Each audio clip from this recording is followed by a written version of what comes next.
घेण्यात आले CCTV doctor Singh साहेब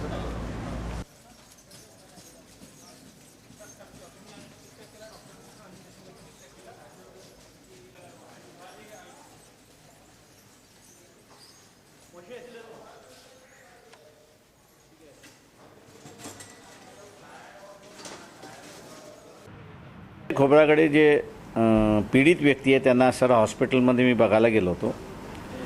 85% जळालेले आहेत अशा अवस्थेमध्ये आहेत. डॉक्टर्स त्यांना सर वाचवण्याचे प्रयत्न त्या ठिकाणी त्यांचे चाललेले आहेत. त्यांच्याशी 1-2 मिनटं मला सर बोलता आलं. त्यांनी 5 जणांची नावं त्या ठिकाणी दिली आहेत पोलिसांना.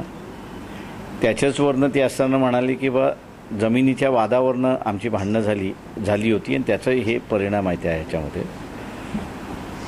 दुसरं शासनाकडे आम्ही अशी मागणी करतो आहे की ही केस जी आहे ही फास्ट ट्रॅक कोर्टवरती घेण्यात यावी. दुसरं जे आहे त्या कुटुंबाला जो वकील पाहिजे तो वकील शासनाने त्या ठिकाणी देण्यात यावा. तिसरं जे आहे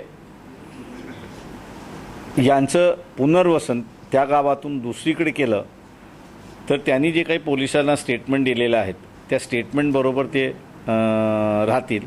नाही तर गावामधला दबाव आला त्या दबावाखाली मग ते स्टेटमेंट बदलण्याची सुद्धा किंवा त्या स्टेटमेंटच्या बरोबर न राहण्याची सुद्धा शक्यता आहे.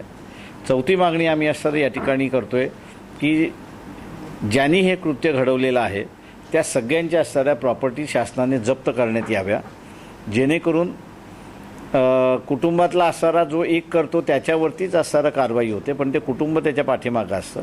त्या कुटुंबाला सुद्धा असणारा जबर बसली पाहिजे की अशा कृत्यामध्ये आपण असणारा सहभागी प्रत्यक्षात किंवा अप्रत्यक्षात असलो तर आपल्याला सुद्धा त्याचं शासन होऊ शकतं. आणि म्हणून शासनाने ह्यांच्या प्रॉपर्टीज त्या ठिकाणी जप्त कराव्यात ही आम्ही असणाऱ्या शासनाकडे मागणी करणार आहोत.